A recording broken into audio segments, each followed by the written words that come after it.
te nalingi na bina nazokoka te nalingi na ganga nazokoka te nalingi na yemba nazokoka te bolingono makasi nga nakoki te bolingono kitoko nga nakoki te eprovoke bajalu nazokoka te ematisi nga pepo nazokoka te elatisi nga voile nazokoka te elatisi nga bake nazokoka.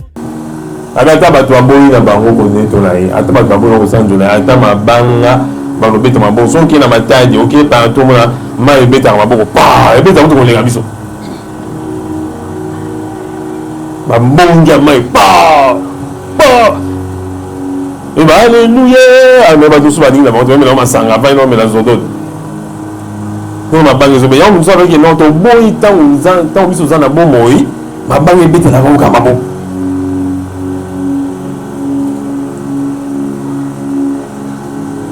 Mais c'est que nous devons comprendre que nous tous, on a salaki les bandeli ya mukiri. Il n'était ni homme ni femme. On a décollé, la musique a décollé, on a décollé dans une vitesse. Il a croisé un pilotage automatique à tourner qui est secondes. L'homme que Dieu avait créé. L'homme que Dieu avait créé au début, c'était celui qui avait le caractère moral de Dieu. Donc Dieu avait créé ce l'homme de manière invisible. Parce qu'il a créé à son image. Donc il est dans l'école. C'est un cas d'école. Alléluia. Alléluia, il faut donc taper. C'est un cas d'école. Tout le bango fait tout année. C'est-à-dire quoi? C'est très capital, madame. Il y a base, il y a un message à l'église, la base que nous posons. La fondation est fondation parce que sur le temps dans Actes des Apôtres chapitre 2 l'église est bandaka fondement de l'église. C'est le Saint-Esprit qui a parlé aux gens. Amen.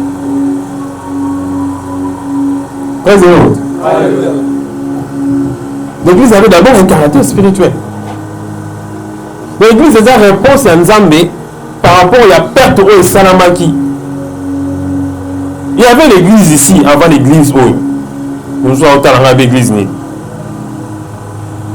Il y avait une autre forme d'église. Le jardin d'Éden, c'était une autre forme d'église.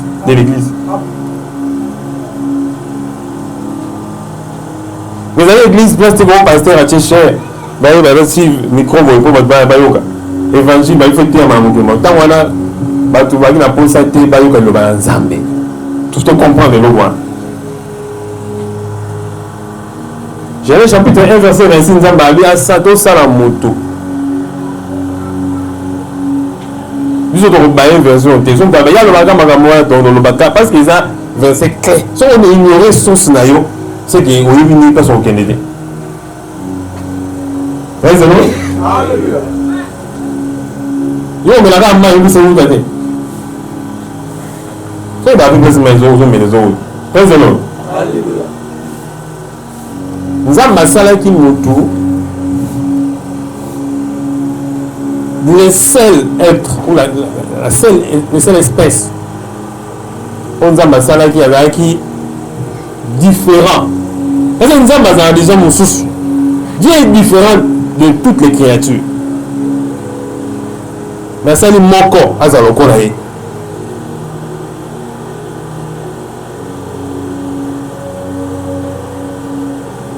c'est toi. C'est lui. Amen. C'est l'autre. Amen. Alléluia. Et nous avons appelé ça un caractère moral et Nzambe. En principe, moi, je vais échouer. Si vous avez le Saint-Esprit, vous avez le Saint-Esprit, vous comprenez. Alléluia. Amen. En principe, il n'y aurait pas eu des gens qui devaient échouer parce que Dieu n'échoue jamais. Amen. Comme l'homme a été créé à l'image de Dieu. C'est comme la philosophie. C'est le syllogisme. C'est la logique. Si Dieu n'échoue pas et que l'homme a été créé à l'image de Dieu, donc l'homme ne devait pas aussi échouer. Mais pourtant, l'homme échoua. Pourquoi l'homme a échoué? Ce n'est pas Dieu qui a voulu que l'homme échoue. Parce que nous avons dit que nous avons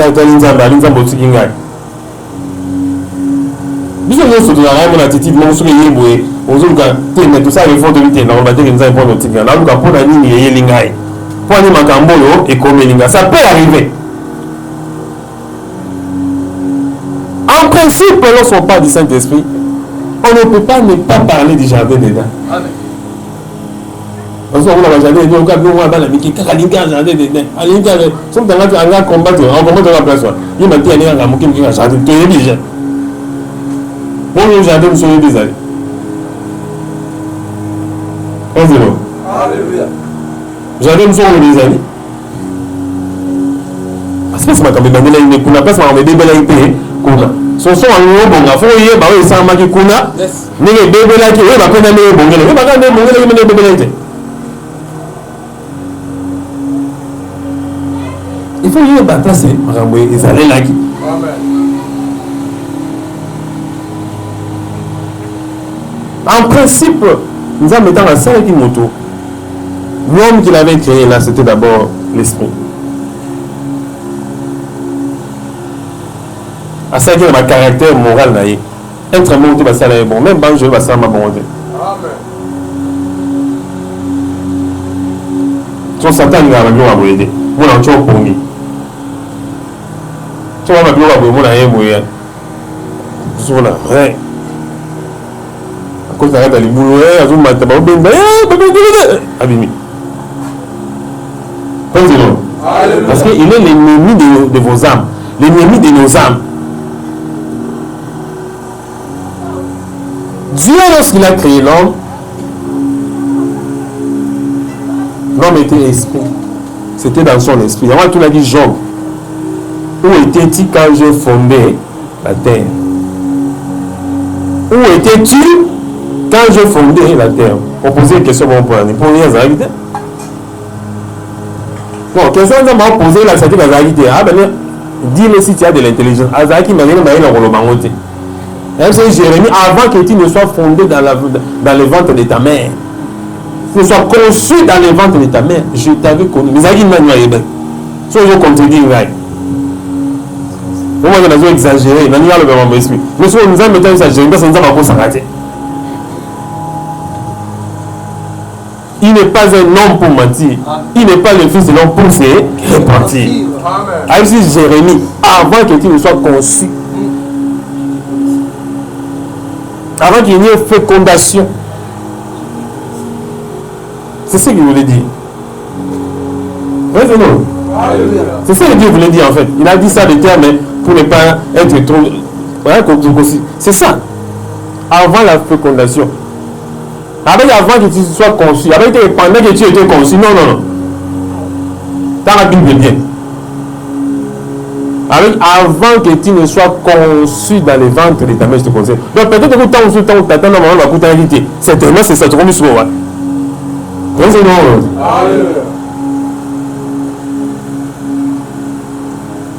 Tout en temps où tata, il y a tata, maman, donc, vous qui me dites, coco, coco, na nous voyons, banana, nous devons avoir tata, la bisoana, mais c'est ce que ça veut dire.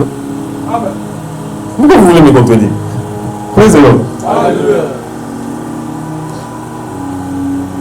Avant que tu ne sois conçu, s'il disait à Jérémie, il le disait à tout temps, donc même Coco Wana, on a dit Coco Animousou, on a dit si la famille, il peut avant de concevoir, je te connaissais. Si c'était lui, Jérémie. Alléluia. Est-ce que nous sommes ensemble? Amen. Benga moni mapongi ta moni ga pembe c'est benga moni mapongi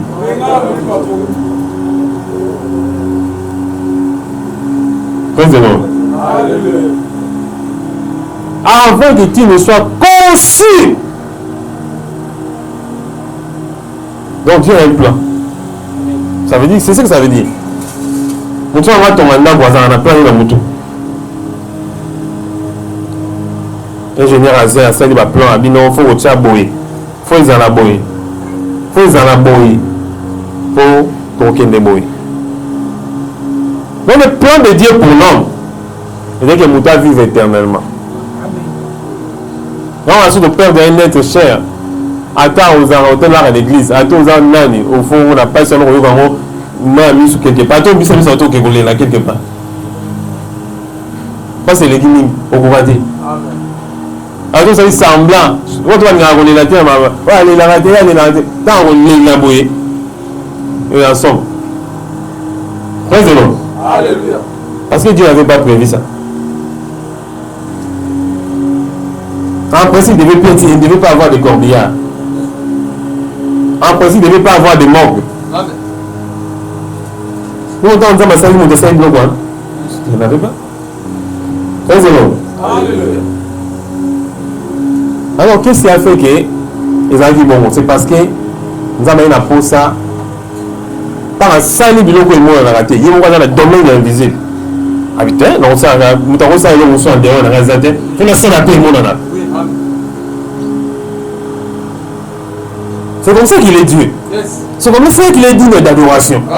Nous, dans 24 février, on a dit nous même de ça qui biloko nyonso, il peut être en volonté na yo. Oyo linyaki biloko na zala, ni yango ezalaki, ko zalisaki yango.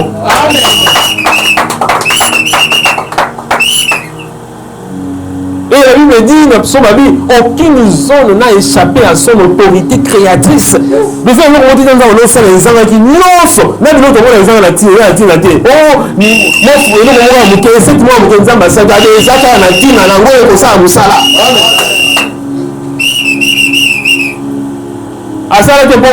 suis pas sur ça, là, non. Pas ça, là, 600 pour vous faire un soutien.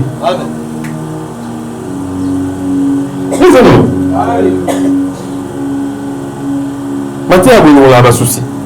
Amen.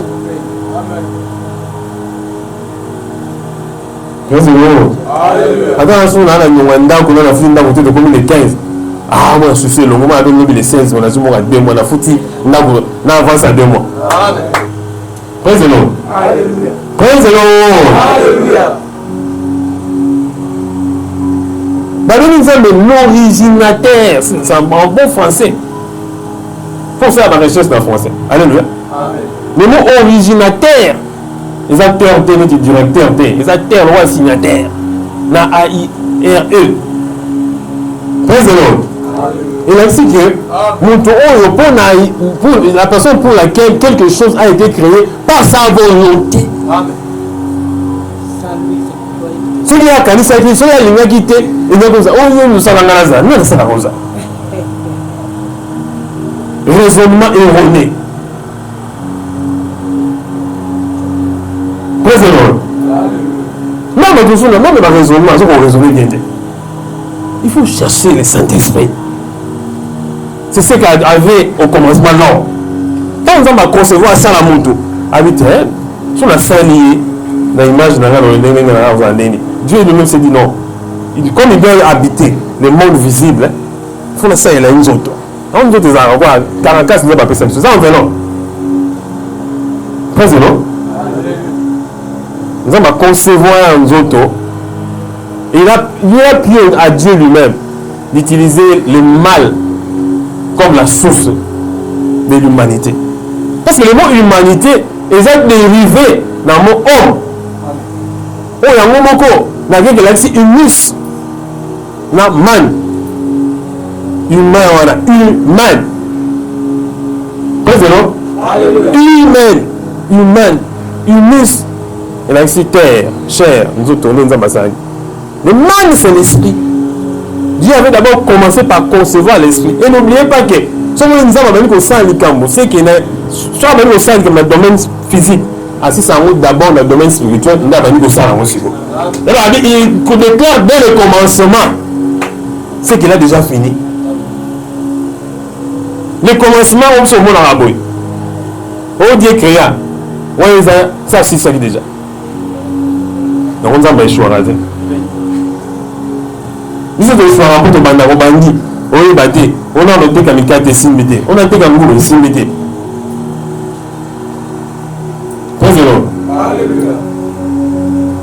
Il faut apprendre à terminer d'abord. Ça, c'est le domaine de Dieu. Nzambe sepela ki azwa mutu wa sala ki l'esprit atia na le mal na mutu mwa mobile. Bon, je comme ça, l'homme que Dieu avait créé n'avait pas de sexe. Je veux révolutionner la pensée de quelqu'un ce matin. Les esprits n'ont pas de sexe. Praise the Lord. Donc Dieu a créé l'homme à son image, à sa ressemblance. Il lui a donné son caractère moral. À quoi que je ne jamais. Afin de dominer, parce que nous sommes dominants. D'habitude, nous sommes ensemble qui même maille. Et maintenant, vous êtes en gain. Vous n'avez pas de bouca. Mais je ne sais pas si vous êtes comme ingénieur. On souffre. Mais vous êtes en gain. Vous avez une zambe. Vous avez ça, vous avez maille. Vous avez un porté à la maille. Vous avez une maille. Vous avez une maille. Vous avez une maille. Vous avez allez. Alléluia. Il a plu à Dieu de placer l'esprit là, l'homme là, dans le mal. Donc voilà, ça a un fondement. Ça a une fondation. Mais à Bami Bal, mais à Bassi, on va voir ça. Il y a un moment, quand on a sali moi au Bali, mais Dieu avait déjà créé l'espèce humaine.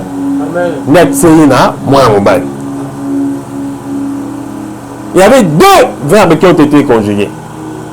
Il créa et il forma. La Genèse.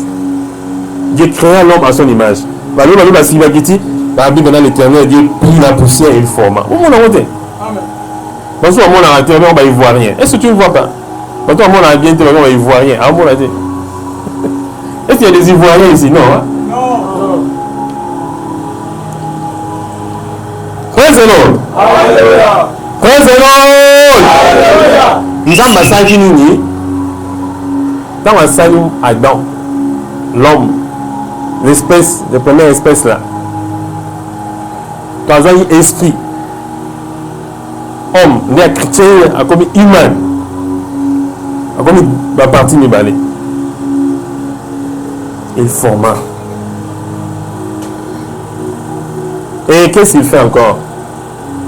Il y avait deux parties. Il n'y avait pas encore une troisième partie. C'est mon âme dans l'esprit. Il y avait l'âme de l'homme. Il y a une question à poser une agent. Où était-il quand j'ai fondé la terre? C'est ça la question. Posez-le. La Bible, c'est Dieu qui donne l'intelligence. C'est Dieu qui donne la sagesse. Il y a un besoin à fourni au peuple. Dans le monde, la a bien. Le français, il souffla dans ses narines. Bah! Et l'homme devient un être vivant.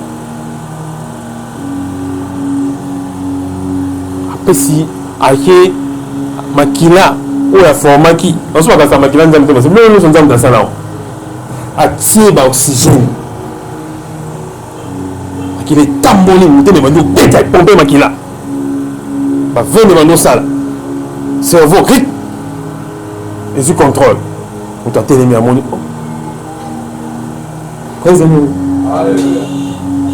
il était déjà là, non? Mais il n'avait pas encore expérimenté. Tant on a Robi Malaka Tanzot. Mais pour que l'homme, Dieu puisse créer la femme, je ne dirais pas ça.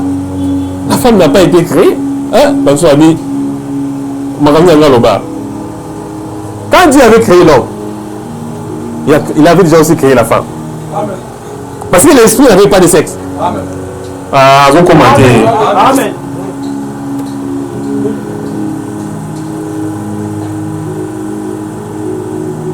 L'esprit là n'était ni homme ni femme. Donc l'esprit là représentait aussi la femme. Nous avons a créé qui se sous-tait par rapport à Ève. Cherche dans la Bible, tu veux douter pourquoi? Quelle est la Bible là? La Bible, Dieu prit l'homme, il a dormi. Il en enleva une de ses côtes. Il en renferma la chair. À ça, il n'a même pas créé. C'est vrai qu'il a créé, mais ce n'est pas créé comme il avait créé Adam. Vous comprenez un peu? Parce que créer, ça veut dire prendre à partir de ce qui n'existe pas. C'est un domaine de prédilection de Dieu. Même Satan nous a bakartono taba magie noire. Moi mon abimisi ni kate. Asani boy abimisi ni abimisa ba pigeon ta ndo na ba TV. Non, là il a un pigeon monté de pas ya na ya. Muta créa. Nzambe ga zo rababi, il appelle en existence les choses qui n'existent pas. Comme si elles existaient. Non, abimisa, comment abimisa no ka te mo. So a cheboy. Abimisi univers. So a cheboy. Alléluia. C'est alors que Babi, il a endormi. Pourquoi l'homme avait senti qu'il était seul? Amen. Donc je vais vous parler du principe du potentiel, mais nous sommes dans les Saint-Esprit. Encore dans la minute pour nous sommes là. Comme dans ma salle qui nous a bombaka moi si katinaï. C'est le principe de la sémence. L'homme était une sémence sur la terre. Adam, mais il y avait l'homme, Inus. Oh, il est Adam. Mais le man là, il y a un esprit, moi c'est ton banité. Avec la sémence en bas là, moi. C'est quand la tique à Adam, il y a Adam qui a senti que non, il sentait qu'il était seul parce qu'il fallait que l'autre puisse sortir.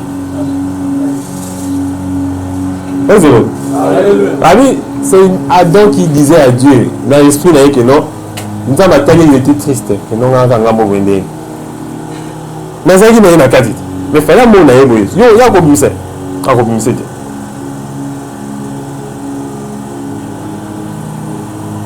Nous avons balayé ça qui est pour lui.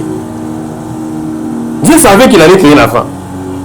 Et comprenez quand je dis créer là, même si je dis qu'il n'a pas été créé comme l'homme. Toujours qu'à créer pour ça, moi c'est créé.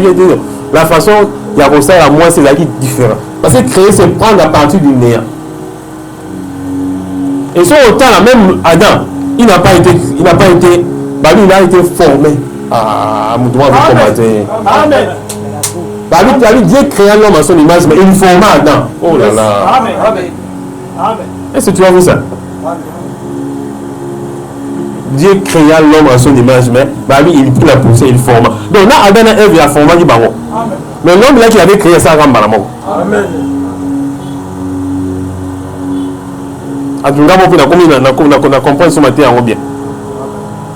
Pour ceux qui ont matin, on a senti Saint-Esprit dans la dimension. Amen. Là, on a l'obéi dans mon boité. Amen. Mon esprit me dit que c'est Jésus qui dit ça comme ça. Le Saint-Esprit parle à mon esprit. Amen. Il avait créé l'homme. Il a créé à partir de il a pris son image, sa ressemblance.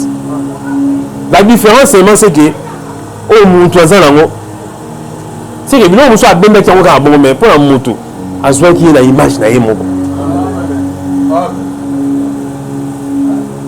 Ainsi, si on a néant, ainsi ça joue pas naïmo.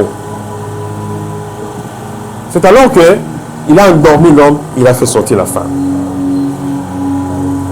Même Adam, on va s'en il est formé. Pour ceux qui appartient à ma belle, il a été tiré de la terre. C'est ce que dit Adam. C'est ce que ça veut dire Adam. Le mot Adam, le concept Adam veut dire celui qui a été tiré de la terre. Amen. Et le concept Ève, c'est celle qui venait, qui a été tirée de l'homme. Bon, ils sont venus de quelque part. Yes. La mathématique, on va dériver. La notion intégrale n'a pas dérivé. Dieu avait d'abord intégré. Il a pris l'homme au esprit. Avant de faire dériver ce qu'on moi dit, à faire dériver moi aussi. L'homme est sorti de la terre, la femme est sortie de l'homme.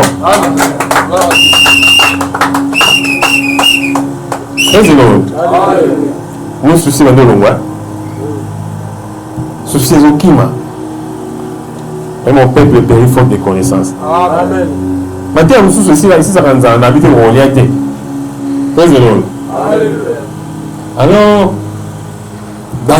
quand Dieu a placé l'homme et la femme, dans l'homme, quand Dieu avait soufflé, Saint-Esprit a quelqu'un qui a joué place.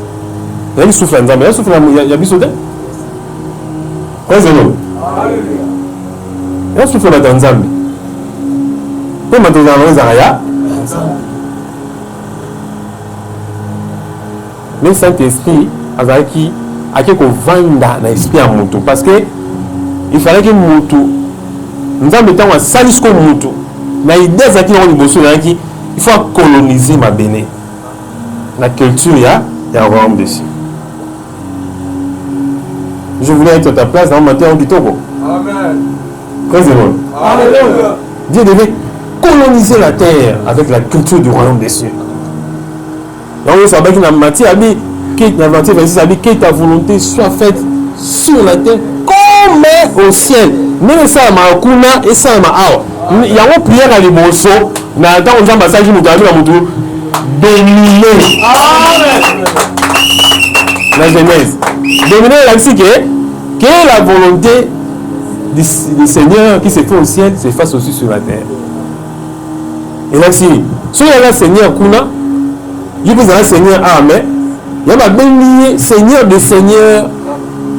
Si il y a un roi kuna, il vous a un roi Amen. Il y a un roi des rois. Pour Adam et Ève, il y a un roi. Adam est un roi. Il a perdu la royauté.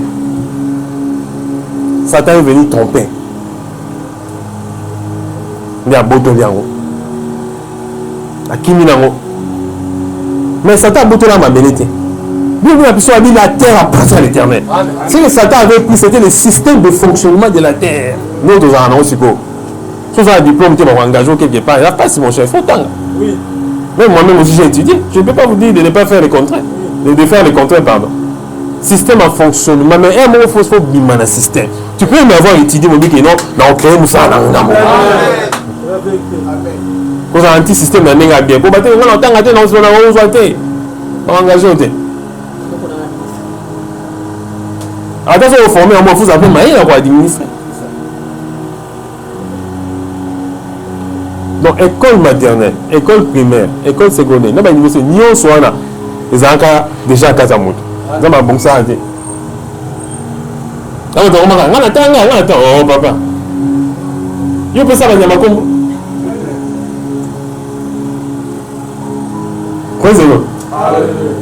vous avez à côté de l'université, ni maternelle, ni tout ça, mais vous faites comme il y a un système de fonctionnement au monde. Ça peut être frappé pour ces gens à perdre qui gloire. Il y a l'image de frappé et rejoindre la mort. Ta boto la mutu mutu comme na kamba comme batu na ba ange na batu comme contre nzambe surtout tant na soki alors gagner place ni ya ni culture na ye volonté na ye ni kola osala makoto et ko sala maté. Amen. C'est ce que Satan disait. Ta volonté ne va pas se faire sur la terre comme au ciel. Nzambe abi okosi. Là on nzambe tanga ya qui ko pesa bitumbu même si Satan à travers sa parmi la postérité de la femme écrasera ta postérité. Ce que Satan avait oublié, c'est quoi? Il n'avait même pas oublié, c'est qu'il ne connaissait pas. Que nous avons basé à l'Ikamouté sur la Silici en côté. Quand nous avons basé avec une tout, dans l'esprit, comme dans la dente, nous avons le baka, le Père a dit au Fils et au Saint-Esprit, parce qu'on est dans une communauté. Nous avons un sato. Nous avons un solitaire. Il y a un temps où il y a un temps où ils avaient été posés à qui est mon bazar, qui n'est pas mon temps solo là. Le Père aimait le Fils aimait le Père, et le Saint-Esprit est là qui on lui manaka ça vous voilà on soit là à vous dans on moni Satan a yé nous avons c'est caillé pour temps nous avons tika un jardin de pour les parce qu'il faut aussi bloquer Satan contacter abatteur ils ont comme volonté risque à ma casse nous avons besoin que ça repose sa volonté c'est un risque à ma casse parce que nous avons besoin de temps après cette volonté moi contrôler les adeptes. Il y a quelque chose de très dangereux sur la terre comme la volonté de l'homme. Comme nous avons ça ma bête pour les gagnants. Qu'est-ce que Je vais vous démontrer ça. Vous avez ça ma belle collègue Manyama. Même plus que les lions rois à la Kandama. Hitler est en Boma Batou. Mamino, c'est pas bien sur la Batou. Nombre de personnes tuées par la guerre mondiale. Est-ce qu'on ne passe pas de Hitler? Tous ces hommes, on va se lever à Boma Batou. C'est pas bien sur la Batou. Plus dangereux que les lions. La volonté de l'homme est plus dangereux que. Nous avons un risque à passer volonté. Même là-bas, je dois passer par volonté. Pour ceux qui nini, il devait avoir un culte. Il fallait nous avoir adorer. Pour qu'il soit adoré, pour qu'il y ait le culte, il fallait qu'il y ait la volonté. Il n'y a pas de culte sans obéissance. Parce que nous tous, soit on a la volonté d'avoir obéi, toi bon. Donc il y avait un risque. La volonté comportait un risque de rébellion. Mais cela n'est pas un défaut de fabrication. On sardine, basali, sardine, les amis, ça, tout le monde a la quantité. Des fois, fabrication. Basali, la biscuit, la quantité, les amis, ont tenté. Et puis, tant on s'attend sur quoi, il y a pour à côté de jardin dedans, à bon sana qui a yéba qui teke. Nous avons dit ça dans concert, il y a souveraineté là. Ça peut être un concert, ouais. Nous, avons un concert. Président. Alléluia. Nous ça peut être un concert au cas où nous avons Namoko, Nakoya, Nakofe Naye, Nakoma Moutou, Nakoja place Naye, Nakosauver. Donc on dirait que tant que ça t'a rien encore dans le jardin, à quoi qu'on accomplit volonté en Zambé, ou ils allaient qui permissive, il y a une volonté en solité. Nous avons au cas où. Président. Nous avons une Zambé qui serpent, vous avez dit représentation, il y a Satan. Satan. Alors, il y a non, la postérité de la femme est casée à la postérité. C'est-à-dire que c'est un bon sang qui est pour sauver la monde. Mais comment Dieu allait sauver? Pourquoi Dieu devait venir sauver? C'est pour restaurer l'homme dans sa position initiale. Il y a un moment comme un niveau pour dominer, influencer la terre avec la culture du royaume. L'homme a été créé pour influencer la terre avec la culture du royaume. Comment? Par le Saint-Esprit. Parce que le Saint-Esprit habitait dans l'esprit de l'homme. Si on a pensé à ça, Saint-Esprit a bêti à une logiciel de l'Ola. À une serveur, puis à l'Ola. A bien c'est lié, nous avons un combo, on a fait ça. Même moi aussi, le mot Ève, c'est l'homme qui avait venu, c'est pas Dieu. Amen. Dans mon avis, on l'appellera Ève. Pour ça, mon va. Ça, mon avis, déjà, c'est de ça souffler. On vous a déjà Ève. Mais je suis une pierre. Quand je suis tourné, nous allons dans Zamboué. Nous allons dans le Bible, nous allons dans Zamboué. Parce que nous avons prophète. Parce que nous avons mon père. Bino. Qu'est-ce que vous dites? Ah, non, tu es le fils de Dieu. Fils de Dieu, on est l'accenté de vous. Dans Hébreu, quand on parle de fils, c'est celui qui a la même essence. Donc, un fils de Dieu, c'est Dieu. Ton nom comprend, on te met sur le soba, il y a sur moi, on on passe sur le sur moi, ça sur Nzambe, moi. Donc, soba bika muta moi dans Nzambe, c'est-à-dire qu'il a la même essence. Voilà, donc il n'y a que Dieu qui peut être fils de Dieu. Amen. Sans Nzambe, tous en moi, Nzambe. Président. Non, mon fils, tant nous avons Ève, c'est-à-dire que le Saint-Esprit, en nos jardins, là, c'était la façon d'influencer la terre avec la culture du royaume. Alors, tant que nous avons des soumous, barrière et salami, Saint-Esprit, a carré sur le sakanaye, alors il y a la vente à la bisika à Boété. Le Père a rappelé le Saint-Esprit au travers de la parole. Parce que le Père a dit, quand le Père parle, c'est Jésus, c'est Dieu lui-même. Saint-Esprit a dit, moi je n'habite pas dans les choses pareilles. Des histoires comme ça, on ne peut pas habiter. La maison est devenue trop sale. Il faut nettoyer la maison. La parole a dit, non, je vais faire le travail. Président. Ni Yeshua central.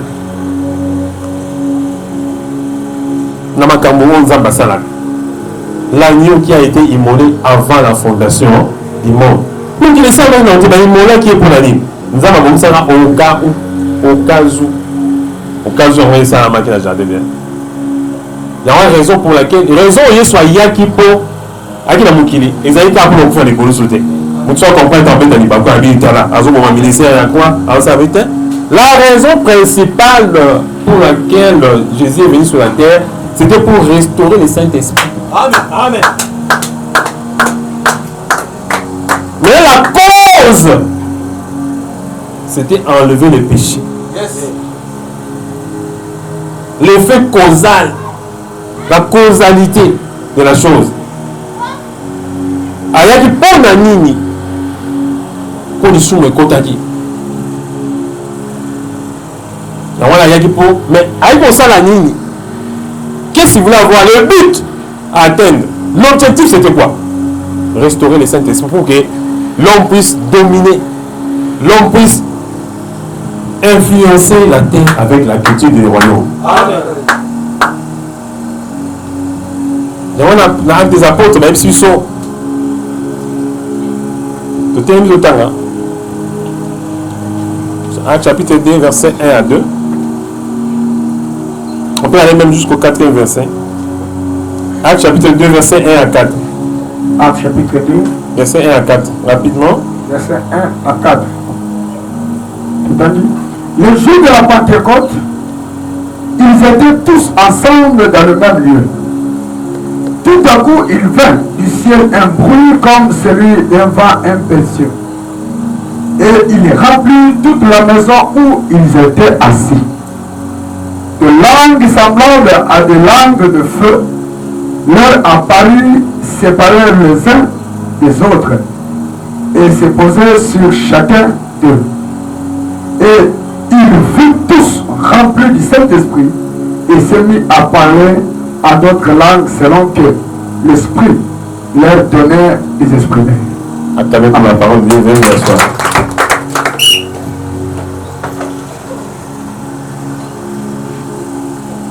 Le Saint-Esprit était parti. L'homme avait ressenti l'absence du Saint-Esprit. Quand le Saint-Esprit est parti, on lui sont accueillis. La feuille, les gens cherchaient des feuilles pour s'habiller avec des feuilles. Alléluia. Ils cherchent des feuilles à se couvrir. Parce que c'est le Saint-Esprit qui était le vêtement. Quel est le vêtement qu'ils avaient? Pour qu'ils ne sachent pas qu'ils étaient nus. Voyez, non? Ils étaient vêtus de la gloire de Dieu.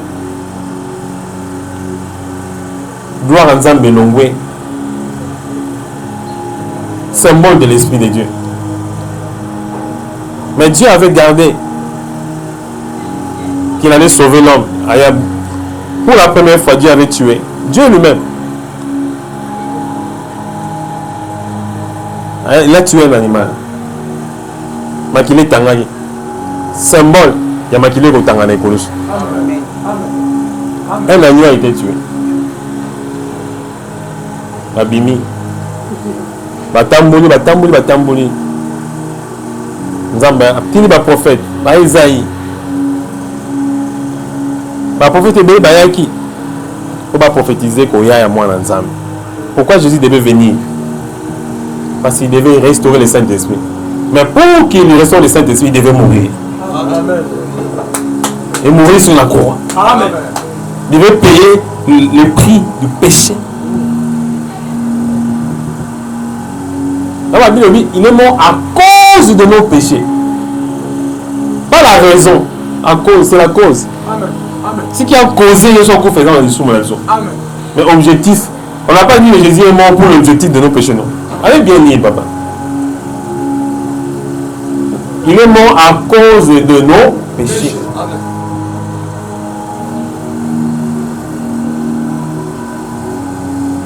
Ésaïe chapitre 52. Les ministères du serviteur souffrant. 53, 52. Balobi, c'est à cause de nos meurtrissures.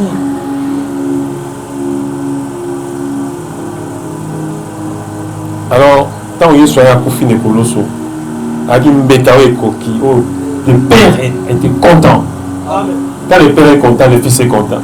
Et le Saint-Esprit est content. Amen. Alors, Jésus a mis l'accueilli dans le camion pambaté. Et vous allez voir que par disciple, vous avez un bango sans malin, vous avez été, vous avez Jésus et Moro. Donc, il n'avait pas reçu le Saint-Esprit en toute plénitude. Qu'est-ce que Jésus avait fait? Avant de partir avec les disciples, il a soufflé sur eux. Saint-Esprit a un message dans la salle. Nous savons que nous sommes en raison de la piscine, de la bâtisse à la moto. Mais ils sont dans d'autres. Mais nous sommes ici à faire au Mela. Baptême d'eau et baptême de feu. Amen. Même les disciples ont baptisé, mais d'eau. Alléluia. C'est la parole, l'eau c'est la parole. Et on dit ça souffle dans la parole. On peut pas dans la casse. Mais joue dans Mataka, la chambre haute. Rabbi, il vit un tout à coup. Alors on a tout à coup, on a vu à Guinée. Tout à coup, il y a un peu de restaurer. Tout à coup, il y a un peu de la passer. Tout à coup, il y a un peu de la souci. Tout à coup, il y a un peu de la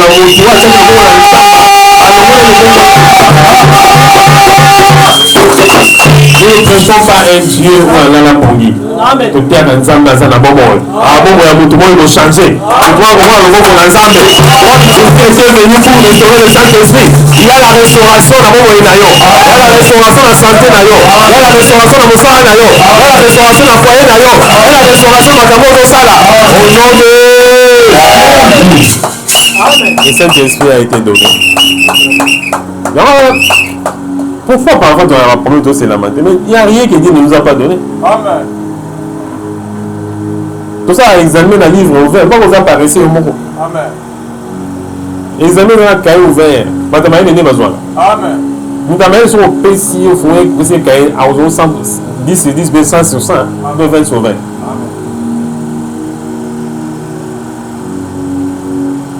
C'est lui qui vous dira à l'air même ce qu'il faut dire. C'est lui qui vous donnera la force. C'est lui qui va vous convaincre des péchés. Même si vous avez un Nzambe, Saint-Esprit nous dit que non,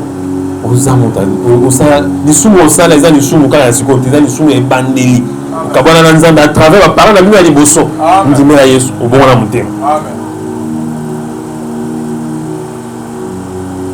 On dit que tant que nous tout homme est pécheur. On a la loi de l'universalité du péché. Tout homme est pécheur. Et le salaire du péché, c'est la mort. C'est vrai que même si tout le monde est mort, la mort physique, tout le monde un jour mourra. Personne ne va rester pire, sauf si Jésus revenait. Il y a des gens, les morts vont d'abord partir, les vivants vont aussi partir. Amen.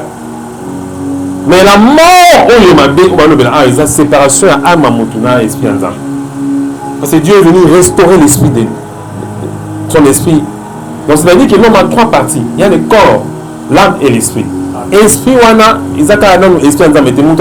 c'est l'esprit que Dieu avait créé. Mettons-nous d'accord. L'esprit là, tu as dit, il y a sa ressemblance. Il y a un mot sur place dans la langue. Oh, ok, il fait l'eau. Ils ont esprit, ils ont âme. Âme, ils ont volonté. Âme, ils ont émotion.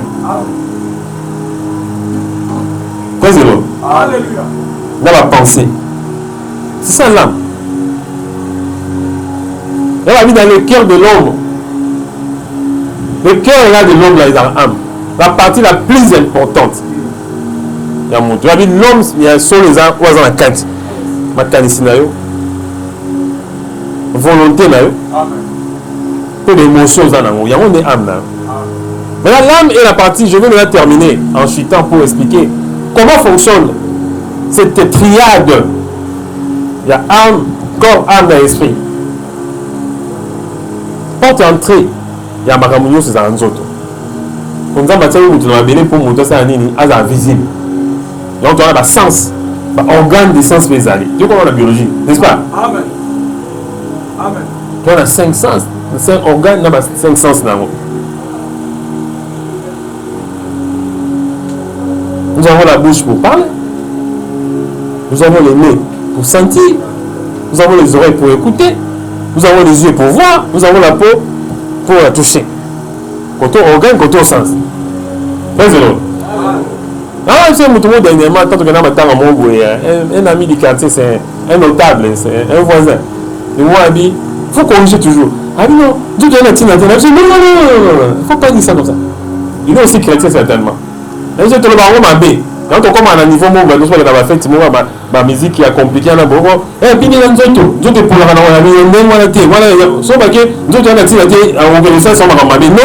Dieu, c'est lui qui abîmera son corps. Dieu va le condamner. Amen.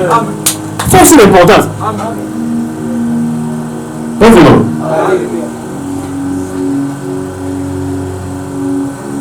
Maintenant, l'âme, dans le sens, il y a un autre niveau ça là. Ni âme, il y a un autre niveau. Comme il y a un autre niveau. Âme est intermédiaire entre esprit et corps. Et l'esprit maintenant, c'est l'esprit là qui a été créé à l'image de Dieu là. Voilà un qui est fait le désabé à l'autre dans un mot. Ils ont parti mon mémoire ça là. Ça c'est le logiciel de Dieu. Ah, on a besoin de mon show. Quand on sait informatique, ça va bien en haut. Et pas système d'exploitation, il va en haut la zone de boot. On a un boutage de la système d'exploitation. Ils ont en place même pas système d'exploitation à machine et à ordinateur, ils vont dans la zone noire. C'est un peu ça, la zone là c'est comme l'esprit. Les systèmes d'exploitation, toujours on a l'esprit en dedans. Alléluia. Pour démarrer une machine, le système d'exploitation qui démarre à partir de la zone noire. Les hommes étant en souplaki. À tini moni monaye, la katia, esprit à monte. Alors l'âme maintenant, qu'est-ce que fait le travail de l'âme? Quand tu vois, tu regardes, tu as tout ça. Nous sommes et qui n'a âme. Avec et qui n'a l'esprit baronde. Ceux qui n'a âme à vie, elle n'a pas de l'esprit. A tini na fin. Et soit habité, la parole de Dieu dit ceci. Ce n'est pas bien. Il ne faut pas insulter. Il ne faut pas penser à la bonne. Pas penser à la bonne. Pas penser à la bonne. Ah ma bon, on a un problème. On a un autre, on a un réagir. Ah ma joie, car on espère lobby, que nous avons un autre. Nous avons habité, on a un film. Et au moment où on dit ça, instantané. Qu'est-ce que c'est? On a un bébé. Ceux qui osent na moins d'ensemble et que le balançant me 24 na yo, c'est que l'esprit a dit à l'âme à ma sans autre côté c'est la bloqué d'ailleurs la bloqué vendre nos vendeurs on l'appelle aujourd'hui pas bonjour à tiki ma tout voulu à Saint-Denis a réagi à moi il a yiba à quoi à yiba ça se passe comme ça si le bon besoin ils ont le bon besoin ça entre dans le corps, ça va dans l'âme, ça va à l'esprit. C'est comme l'esprit, bon, oui, les hommes bien, mais ah, bon, ça va. Là, on s'en rend compte de l'esprit. Pour l'esprit, on a ma capacité. Il y a ma vie, il faut tout laisser à mon niveau. Dans le bananzambe, dans la jeûne, dans la prière. Il y a ce qui n'a pas ces sortes de démons-là ne sortent par des jeûnes et des prières. C'est-à-dire que le temps où vous voyez, si vous préparez l'esprit dans le mini, nous sommes liés, dans la tentation, on a même le tantôt de dire ici maintenant on te dit quelqu'un qui a beau sous le Japon. C'est le rôle du Saint-Esprit c'est quoi? C'est rappeler à l'âme. Mon âme bénit l'Éternel, dit David Alobadi.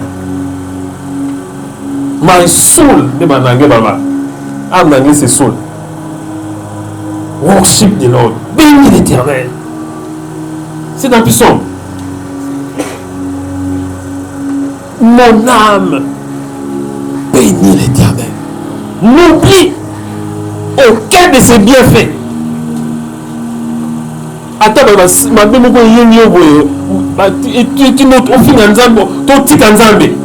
c'est l'esprit qui parle à l'âme. C'est pas le corps. Alors, si âme yoki, nous autres, on a les minanga. Nous avons âme c'est non. Il faut télécharger. Il faut télécharger la parole de Dieu. La parole de Dieu, c'est ça les paix que nous avons devant les combats. Amen. Mais la foi maintenant, c'est des boucliers. On va s'y marabouiller. On va s'arrêter de paix, on va m'appeler le bon au tchaboué. Ça, c'est la chair. Tu peux te fatiguer. Mais là, il faut oser boucler, pas écoutez.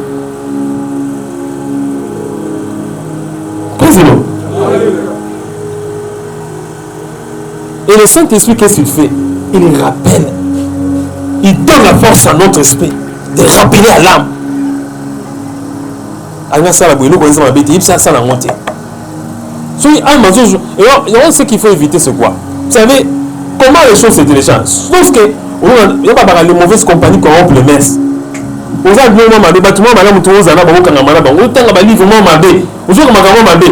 Plus on frappe, et ça, nous, on est fongami.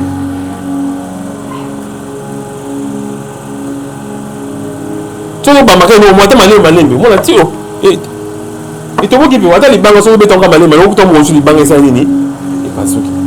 plus on frappe, plus il y a la partie consciente, ça c'est l'âme. Maintenant le subconscient c'est l'esprit. Donc on est dans le domaine psychologique. Nous on a la conscience, ça c'est l'âme, l'émotion, volonté, la pensée. Mais plus on répète les cambos, on t'a un film à ma baie. On télécharger en mon tour. On télécharger en ce qui est comme il y a tant de l'équipe et comme il y a subconscient. Et comme il place on y va sauter. Ce qui est comme subconscient est silly. C'est-à-dire que et comme il y a Wenze. Président. On le sait nous bien on ici normal. Il faut télécharger un malam. Il faut que vous allez ensemble là bateau balba makama malamu. Il faut que tanga makama malamu dans la Bible. Il faut répéter comme le ensemble. On a dit ne vous éloignez pas. Que c'est le livre de la loi. En Deutéronome. Ne s'éloigne point de ta bouche. Médite-les jour et nuit. Alors tu auras du succès d'entrée dans tes entreprises. Saint-Esprit, ça n'a jamais aimé aussi s'il n'y a pas la parole de Dieu. Le Saint-Esprit agit, la puissance de l'Esprit agit au travers de la parole de Dieu. Alors, si on carrément dans Nzambe, Rabbi Motomoko Tayara Panzambe, Azon à la Négaël. Dans mon pays, on y a qui la tombe à l'élan, on y a qui la bombe au Pamba, on y a qui la Pomena, on va vous donner de la vie à puissance, nous vivons en pleurant avec la semence, qui n'est pas là, vont semer, mais lorsqu'ils vont rentrer, lorsqu'ils vont moissonner, ils moissonneront avec des chants d'allégresse. Ah, je vais dire à quelqu'un ce matin, là, ma salle que la vie ne pensait plus aux événements passés. Il a fait tout qui sont les nouvelles. Le Saint-Esprit va te guider. Laisse la place au Saint-Esprit. Tika Rolendo. Niki dit ça. Nzabatombola. Dieu résiste aux orgueillés, mais il fait grâce aux saints. Humilité Zani, Kobalanzambe, je suis là. Je suis disponible. Fais de moi ce que tu veux. Je suis quand même parfait. Je me répands devant toi.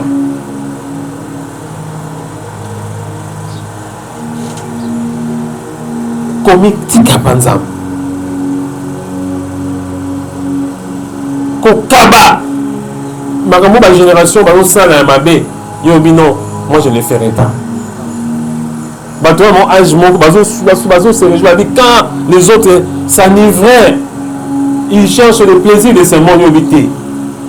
Cette génération ne passera pas. Alléluia. On va s'abstenir à vous à la mabé. Vous qui aimez le Seigneur, haïssez le mal. Quand on a le Saint-Esprit, oui, on peut aussi trébucher. On peut dire qu'il faut la mougambalamo.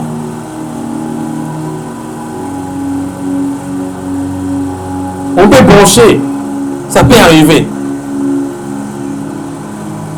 Mais ils ont l'habitude. Je vais réconforter quelqu'un ce matin que tu n'es pas seul. Le Saint-Esprit est avec toi. C'est qu'il est à la place. Il est le consolateur de cœur abattu. Amen. Alors je vais rentrer pour l'enchuter aussi ça, la jeu à âme, corps, âme et esprit. La partie la plus importante de la vie, c'est l'âme. C'est lui qui est le médiateur. En médium. Le médiateur, il est très dangereux. Il doit communiquer. Donc, on a un esprit, on doit faire ça dans le corps. On a un corps, on doit faire ça dans l'esprit. Il y a un babi, qui a un mécanisme dans l'autre. Il y a un disciple qui dit, ne soyez pas troublés, ne troublez pas vos cœurs. Croyez en Dieu et croyez en moi. Moi, je vous conjure de croire en la parole de Dieu. La foi vient de ce qu'on entend et ce qu'on entend vient de la parole de Dieu. Amen. Pour marcher avec le Saint-Esprit, au monde est été. Tiens le mananza dans la pratique. Si vous m'aimez, vous garderez mes commandements. Le Saint-Esprit au-delà de tout, au-delà des combats que nous avons. Lui-même, si le voix d'un homme plaise à l'Éternel, il va les réconcilier avec ses ennemis. Nous avons aussi que nous avons sous bien été. Il faut que nous bien. Il faut que nous bien. Dieu va faire un témoignage de toi. Parce que le Saint-Esprit est avec toi. Parce que le Saint-Esprit est Dieu. Parce que le Saint-Esprit connaît toutes choses. Il ne t'abandonnera pas. Attends la passe. Attends la mignoko. Attends si tu vas boire kilo. Avec papa, on peut boire comme moi. Amen. Maman peut boire comme moi. Mais Nzamba bossana comme bonalité. Donc, j'étais jeune, j'ai vieilli. Je n'ai jamais vu un juste abandonné. Mais sa postérité m'a dit les pères. Natongwa lelo, Nzambe oyo ekoluka, akotika yo te. Mungu osantu aza wana, akosalela yo. Et merci Kozali. On va dire que beaucoup. Aujourd'hui, Nzambe merci. Commencez à remercier le Seigneur pour sa parole.